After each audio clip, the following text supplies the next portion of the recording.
ప్రస్తుతం మనతో CPM పాలిట్ bureau సభ్యులు రాఘుల్ గారు ఉన్నారు.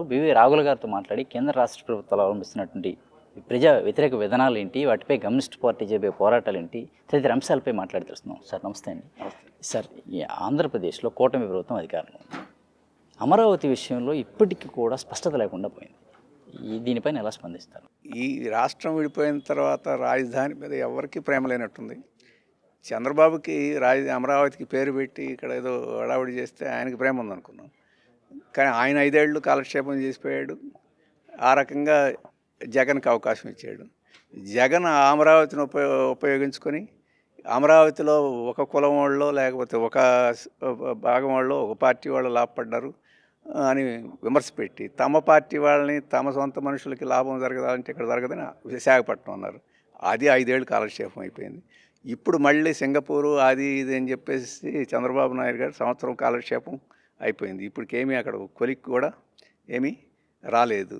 ఇప్పుడు బిల్డింగ్ పర్మిషన్లు ప్రభుత్వం ప్రమేయం అక్కర్లేదు, ప్రైవేట్ వాళ్ళకి మేము కొంతమందికి అవకాశం ఇస్తాం, ఎవరు సెల్ఫ్ సర్టిఫికేషన్ చేసేసుకోండి అని చెప్పేసి చెప్తున్నారు.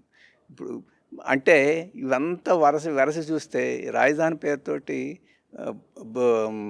ల్యాండ్ వ్యాపారానికి, ల్యాండ్ వ్యాపారస్తులకి లేకపోతే స్పెక్యులేటర్స్కి, ఆ స్పెక్యులేటర్స్లో ఆ పార్టీ వాళ్ళు కూడా ఉండొచ్చు, ఆ భాగస్వాములుగా ఉండొచ్చు, వాళ్ళందరికీ లాభం చూచే విధానాలు కదా తప్ప ఇక రాజధాని అంటారా అది ఎప్పుడైతే అప్పుడు అవుద్ది. అది పెద్ద సమస్య, అది కానట్టుగా కనపడుతుంది. మళ్ళీ భూసేకరణకి సమీకరణకి ల్యాండ్ పోలింగ్కి అయితే వెళ్తాము, మళ్ళీ 44,000 ఎకరాలు అవసరం అవుతుందని చెప్పని ఇందులో తొలతగా 20,000 ఎకరాలకు వెళ్తామని నారాయణ చెప్పారు.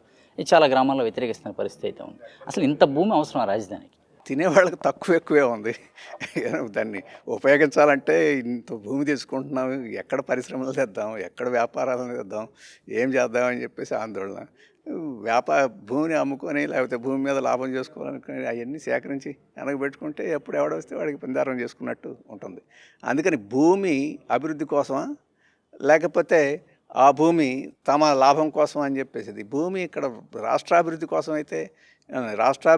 అయితే ఇప్పటికే 150,000 ఎకరాల ప్రభుత్వం దగ్గర ఉంది, ఏమైనా చేయొచ్చు. ఈ పారిశ్రామికవేత్తలను ఆకర్షించడానికి ఆ భూమి అంతటిని చూపించవచ్చు.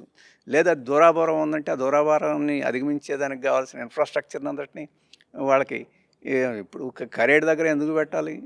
ఇంకో 4-5 మైళ్ళు పోతే చాలా భూములు ఉన్నాయి. ఆ 4-5 మైళ్ళు దూరం అని చెప్పి అనుకుంటే వాళ్ళకి మంచి రోడ్డు ఏర్పాటు చేయండి, కమ్యూనికేషన్స్ ఏర్పాటు చేయండి, వ్యాపారం వాళ్ళు పారిశ్రామికవేత్తలు వస్తారు. కానీ వాళ్ళకి కావాల్సింది పరిశ్రమ ఎక్కడుంటే బాగుంటుంది, ఎక్కడ ప్రజలకు బాగుంటుంది, ఎక్కడ చౌకగా వద్దు అనేది కాదు, భూమి ఎక్కడ లాభకరంగా ఉంటుంది అని అక్కడ సేకరించుకునే కార్యక్రమం ఉంది. ఈరోజు ఈ పరిశ్రమల వాళ్ళందరూ లాభకరంగా ఉండే భూమిని స్వీకరించుకొని ఆ లాభం మీద ఆధారపడి తమ వ్యాపారాన్ని చేసుకోవాలని చెప్పండి, ఒక పైసా పెట్టుబడి పెట్టకుండా. అది అసలు కథ. దాంట్లో కరేడి విషయంలో అంటే ఇండోసెల్ది కరేడి విషయంలో ఇంత ఉద్యమం జరుగుతుంది, అక్కడ ప్రజలంతా కూడా ముక్త కంఠంతో ఖండిస్తున్నారు, మా భూములు ఇవ్వము అని చెప్పి. ఆయనకు మొండిగా చంద్రబాబు సర్కార్ ముందుకు వెళుతుంది. ఈ కమ్యూనిస్ట్ పార్టీగా ఎటువంటి బేస్ తీసుకున్నాం? ప్రజల్ని అణిచివేసే వాళ్ళు ఎవరు ఇప్పటివరకు బాగుపడలేదు. భూములు తీసుకుంటామంటే సంతోషంతో అంగీకరించి వచ్చి రైతులు ఇస్తారని చెప్పేసి ఎవరూ అనుకోకూడదు. ఇవ్వాలనుకున్నా అది తప్పు. నీ భూమి నువ్వు ఇస్తావా? చంద్రబాబు నాయుడు గారి భూమి ఇస్తారా? లేకపోతే చంద్రబాబు నాయుడు గారి ఫ్యాక్టరీ ఇస్తారా? ఎవరైనా కానీ వారికి నష్టం లేకుండా రాష్ట్రం కోసం త్యాగం చేయమంటున్నారు. త్యాగం చేయమనే వాళ్ళు త్యాగం చేయరు, కానీ ఎవరినో త్యాగం చేయమంటారు. త్యాగం చేసిన వాడికి మనం ఏం చేస్తున్నాం అనేది. ఈరోజు కరోడు ప్రజల్ని త్యాగం చేయమంటున్నారు. ఎవరి కోసం త్యాగం చేయమంటున్నారు? ఒక ప్రభుత్వ సంస్థ కోసం త్యాగం చేయమంటున్నావా, లేకపోతే ఉద్యోగాల కోసం త్యాగం చేయమంటున్నావా, ఒక ప్రైవేటు సంస్థ కోసం త్యాగం. ఆ సంస్థ కోసం త్యాగం చేసినప్పుడు ఆ రైతులకి ఇప్పుడున్న ప్రయోజనం కన్నా, ఇప్పుడున్న ఆస్తిపాస్తుల కన్నా అదనంగా ఏం ప్రయోజనం ఇస్తావో చెప్పు, త్యాగం చేస్తారు. అవేమి చెప్పకుండా అక్కడ ఉద్యోగాలకి వాళ్ళకి గ్యారెంటీ ఉండదు. ఇప్పుడు వాళ్ళ మార్కెట్లో ఎంత ధర పలుకుతుందో ఆ ధరకి గ్యారెంటీ ఉండదు. వాళ్ళు చాలామంది వ్యవసాయం తప్ప ఇంకొక నైపుణ్యం లేని వాళ్ళు కూడా ఉంటారు. ఇప్పుడు ఉండపళంగా వాళ్ళందరూ వ్యవసాయం నుంచి వదిలేస్తే వారు ఏ రకంగా బతకాలని చెప్పేసి దానికి ఉండదు. ఇవేమీ చేయకుండా రైతులను అంగీకరించకపోతే అణిచివేస్తాం అని చెప్పేసారంటే, అణిచివేసిన వాళ్ళు ఇప్పటి వరకు బతకలేదు. వాళ్ళని అంగీకరించే పద్ధతులన్నా చేయండి, లేకపోతే అక్కడ నుంచి వదులుకొని ఇంకెక్కడన్నా అంగీకరించే చోటకన్నా వెళ్ళండి అనేది మా వైఖరి. దానికోసం రైతులతోటి మేము గట్టిగా ఉంటాం, పోట్లాడతాం. ఇక అణిచివేస్తామంటారా? అణిచివేసిన వాళ్ళు అందరూ అనుభవించి ఉన్నారు. ఇక్కడ తెలుగుదేశం పార్టీ కూడా ప్రజలను అణిచివేయడానికి ప్రయత్నం చేసి అనుభవించారు. మళ్ళీ ఇంకోసారి అనుభవిస్తామంటే అది వాళ్ళ ఇష్టం. అంటే ప్రభుత్వ ప్రైవేట్ భాగస్వామ్యం P4 అని చెప్పని చంద్రబాబు చాలా గొప్పగా చెప్తున్నారు. ఇది సక్సెస్ అయ్యే స్కీమ్ అని. ఇప్పుడు P4 P3 ఎగిరిపోయింది. ఇప్పుడు P4కి వచ్చారు. ఈ P4 పోద్ది, ఆ తర్వాత P5 ఏదో వస్తుంది. ఇప్పుడు ప్రజల యొక్క భాగస్వామ్యంతో ఇంతకుముందు ప్రభుత్వం ప్రైవేటు సంస్థలతోటి భాగస్వామ్యం అని చెప్పారు. ఇప్పుడు ప్రభుత్వం ప్రైవేటు సంస్థలు ప్రజల భాగస్వామ్యం కూడా చేసేస్తానన్నాడు. ఇప్పుడు ప్రజలను అణిచివేసి అమలు చేస్తున్నాడు. ఇంక ప్రజల భాగస్వామ్యం ఉంది. వాస్తవంగా P4కి అనేది ఏమీ అర్థమే లేకుండా పోయింది. అంటే ప్రజలని భాగస్వామ్యం అంటే ప్రజలను అణిచివేయడంలాగా ఈరోజు మారిపోతుంది. అది ఆ P4 నేను ప్రజల ఇంక్లూజివ్ డెవలప్మెంట్, ప్రజలతోటి కలిపి చెప్తూనే అని చెప్పేసేదానికి పూర్తి అది విరుద్ధమైంది. ఇంకొకటి, ఈ ఐఏఎస్లు కావచ్చు, ఐపీఎస్లు కావచ్చు, ఎక్కువగా ఐపీఎస్లు రిజైన్ చేయటం కావచ్చు, కేసులు కావచ్చు, ఇబ్బడిగా కేసులు నమోదు చేయటం కావచ్చు, అంటే రాష్ట్రంలో అధికారంలో ఉన్న పార్టీ ప్రతిపక్షంపై కేసులు నమోదు చేయటం అనేటువంటిది, పోలీసులు అధికారంలో ఉన్నవారు మాట వింటున్నారు అనేటువంటిది, లా అండ్ ఆర్డర్ పూర్తిగా విఫలమైంది అనేటువంటి విమర్శలు కానీ వీటిపై ఎలా స్పందిస్తారు? ఈ రాజకీయ పార్టీలు ముఖ్యంగా ఈ రాష్ట్రంలో తీసుకుంటే జగన్ కానీ ఇప్పుడు చంద్రబాబు కానీ వీరు మొత్తం బ్యూరోక్రసీని రాజకీయం చేసేసి ఎవరు అధికారంలో ఉంటే వాళ్ళ చుట్టూ ఈ బ్యూరోక్రసీ తిరిగేట్టుగా చేసి ఆ రకంగా కలుషితం చేశారు. కాబట్టి ఆ రోజు వారికి ఊడిగం చేసిన వాళ్ళని వీరు శిక్షించడానికి ప్రయత్నం చేస్తున్నారు. వీరికి ఊడిగం చేసే వాళ్ళని రేపు ఇంకెవరో శిక్షించడానికి ప్రయత్నం చేస్తున్నారు. మొత్తం మీద నష్టపోతుంది బ్యూరోక్రసీ. దానికి కారణం రాజకీయ పార్టీలే కాదు, బ్యూరోక్రసీ కూడా వారు నేర్చుకున్న విద్యని, సామర్థ్యాన్ని ప్రజలకు ఉపయోగపడటం, లేదా పాలకులకు సరైన గైడెన్సు లేకపోతే సరైన సలహా ఇవ్వడానికి, అలా సలహాలు విన్నా వినకపోయినా ప్రభుత్వ పనులు చేయాలి కాబట్టి చేయడం వేరు.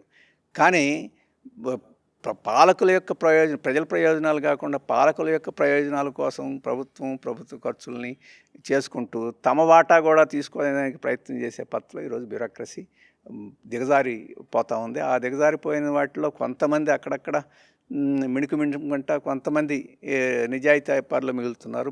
మిగతా వాళ్ళు క్రమేణా దానిలోకి ఇరుక్కుపోతూ ఉన్నారు. దానికి వ్యతిరేకంగా కూడా బ్యూరోక్రాట్స్, ఐఏఎస్ కానీ ఐపీఎస్ కానీ వాళ్ళు నిలబడాలి. అప్పుడు బాగుపడుద్ది. రాజకీయ పార్టీలు దానికి సహకారం చేయాలి. ఇప్పుడున్న రాజకీయ పార్టీలు దాన్ని ఇంకా పతనం చేసే పద్ధతిలోనే ఉన్నారు. దాని పర్యవసానమే ఆ ప్రభుత్వంలో కొంతమంది మీద కేసులు, ఈ ప్రభుత్వంలో కొంతమంది మీద కేసులు. లేదు, వాళ్ళు ఈ ప్రభుత్వాలు నిజాయితీగా ఉండి వీరు ఏ రకమైన పద్ధతిలోనూ వాళ్ళని విక్టిమైజ్ చేయకుండా ఉన్నాము అని చెప్పినా ఎవరైనా నిజంగానే ఒక బ్యూరోక్రాట్ అవినీతికో వాటికో పాల్పడ్డారనుకోండి, దానికి రాజకీయ పార్టీలు వ్యవహరించక్కర్లేదు. దానికి రాజ్యాంగ వ్యవస్థలు ఉన్నాయి, లోకాయుక్తులు ఉన్నాయి, రకరకాల రాజ్యాంగ వ్యవస్థలు. ఆ రాజ్యాంగ వ్యవస్థలు వాళ్ళ ట్రిబ్యునల్స్ కూడా ఉన్నాయి. వాటి ద్వారా వాటికి సంబంధించిన పరిష్కారాలు చేయాలి తప్ప రాజకీయ పార్టీల నాయకులు ఇష్టాయిష్టాలను బట్టి దాన్ని పరిష్కారం చేసేదానికి ప్రయత్నం, తప్పుడు పనులు చేసిన వాడిని నీకు అనుకూలంగా ఉంటే రక్షించడం, లేకపోతే మంచి పనులు చేసేవాడిని కూడా నీకు వ్యతిరేకంగా ఉంటే అతన్ని శిక్షించడం, లేకపోతే మారుమూలకి ట్రాన్స్ఫర్, ఇట్లాంటివి చేసుకున్న ఎవరు ఏ పార్టీ అనుసరించినా కానీ ఆ పార్టీ పరిపాలన చెడిపోద్ది, లా అండ్ ఆర్డర్ చెడిపోద్ది. అంతిమంగా ఆ పార్టీకి ఏదైనా పలుకుబడి ఉంటే అది కూడా పోద్ది. అంటే న్యాయ వ్యవస్థలో హైకోర్టు జడ్జిగా ఉన్నటువంటి ఒక జడ్జి శ్రీనివాసరెడ్డి గారు అనేటువంటి ఒక జడ్జి ఒక కేసు విషయంలో బాగా ట్రోల్స్ చేస్తున్నారు అని చెప్పి ఆవేదన వ్యక్తం చేసిన పరిస్థితి ఆంధ్రప్రదేశ్లో చూసాం. అలాగే ఎవరైతే న్యాయమూర్తులు ఉన్నారో వాళ్ళంతా కూడా ముక్తఖండంతో ఖండిస్తూ ఒక లేఖను కూడా రిలీజ్ చేశారు. ఇట్లా సోషల్ మీడియాలో ట్రోల్స్ చేయటం, మాకు మతాలని పార్టీలని అడగటం ఇటువంటి చేయొద్దు అని చెప్పని, ఇటువంటి ఖండిస్తున్నామని చెప్పాను కూడా. ఈ పరిస్థితి ఎందుకు వచ్చిందని అంటే ఆవేదన సుప్రీంకోర్టులోనూ లేకపోతే హైకోర్టులోనూ కింది కోర్టులో ఉండేవాళ్ళు అటువంటి ఆవేదనలు వ్యక్తం చేసిన వాళ్ళు చాలామంది ఉన్నారు. అయితే ఇది ఒక జ్యుడిషియరీకి రాజకీయ నాయకులు ఉన్నారు, ప్రముఖమైన మహిళల మీద ఎట్లా ట్రోలింగ్ చేస్తున్నారో చూస్తున్నాం. సెక్యులరిజం గురించి మాట్లాడే వాళ్ళ మీద ట్రోలింగ్స్ చేస్తున్నారు. మహిళల గురించి ఏదైనా మాట్లాడితే ట్రోలింగ్స్ చేస్తున్నారు. ఫ్రాంక్గా, ఫ్రీగా, స్వేచ్ఛగా తప్పైన అభిప్రాయం చెప్పడాన్ని ఎంకరేజ్ చేయడం మానేసి దాన్ని భయపడిపోయే పద్ధతిలో ఈరోజు వాతావరణం వచ్చింది. సోషల్ మీడియాలో కొన్ని అంటే అసాంఘిక శక్తులు ఇంతకుముందు బయటకు కనపడి రోడ్ల మీద ఉంటాయని చెప్పి అనుకున్నాను. ఇప్పుడు డిజిటల్ దీంట్లో కూడా అసాంఘిక శక్తులు కనపడుతున్నాయి. అవి భౌతికంగా మన ఆ వ్యక్తులు కనపడకపోవచ్చు, కానీ ఆ చర్యలు కనపడతా ఉన్నాయి. దానికి వ్యతిరేకంగా ప్రజలు తిరస్కరించడం తప్ప ఇప్పుడు అసాంఘిక శక్తులను అణిచివేసే పేరుతోటి వాటిని సెన్సార్లు పెట్టడం, ప్రభుత్వం చట్టాలు పెట్టడం, వేధింపులకు గురి చేయడం అది కూడా తప్పు. కానీ ప్రజలు అవేర్నెస్ ఉండాలి. అటువంటి ట్రోల్స్ చేసేవాళ్ళని వీటన్నిటిని అధిగమించేదానికి, లేకపోతే అసహించుకునేదానికి, వాటిని షేర్ చేయకుండా ఉండేదానికి ప్రజలు సిద్ధం కావాలి. అది ఆ అవేర్నెస్ మనం రావాలి. ఇప్పుడు ట్రాఫిక్ ఎట్లా ఉంటుందో, ట్రాఫిక్ అందరం పాటిస్తేనే నిజం జరుగుద్ది, కొంతమంది పాటించకపోయినా జరుగుద్ది. పాటించిన వాళ్ళ పట్ల మిగతా ప్రజలు సక్రమంగా వ్యవహరిస్తే అది ఉంటుంది. అందుకని ట్రోల్స్ వీటన్నిటిలో కూడా ఆ ట్రోల్స్కి గురయ్యే వాళ్ళు బాధపడటాన్ని మనం సానుభూతితో అర్థం చేసుకోవాలి. ఆ ట్రోల్స్ చేసేవాళ్ళని మనం అసహించుకోవాలి. తద్వారా దాన్ని నిరోధించగలం తప్ప ప్రభుత్వాల మీద ఆధారపడి నిరోధించలేము. చంద్రబాబు సర్కారు సూపర్ 6 అమలు చేస్తున్నామని చెప్తుంది. ఇప్పటికి కొత్త పెన్షన్ ఇచ్చినటువంటి పరిస్థితి లేదు. ఫ్రీ బస్ అంటున్నారు, ఆ తర్వాత ఈ అమ్మకు వందనం అని ఇట్లా చెప్పుకుంటూ వస్తున్నారు. ఇది అసలు వీటిని ఎలా తీసుకోవాలి? ఫ్రీ స్కీమ్స్ అనేవాళ్ళని 5 సంవత్సరాల అధికారంలో ఉంటాడు. సూపర్ 6 అమలు జరపకపోయినా పర్వాలేదు. సూపర్ 6 అనేది ప్రకటించినప్పుడు కూడా అమలు జరుపుతామనేమి వాళ్ళకే నమ్మకం లేదు. ఓటేసిన వారికి కొంతమందికి నమ్మకం ఉందేమో.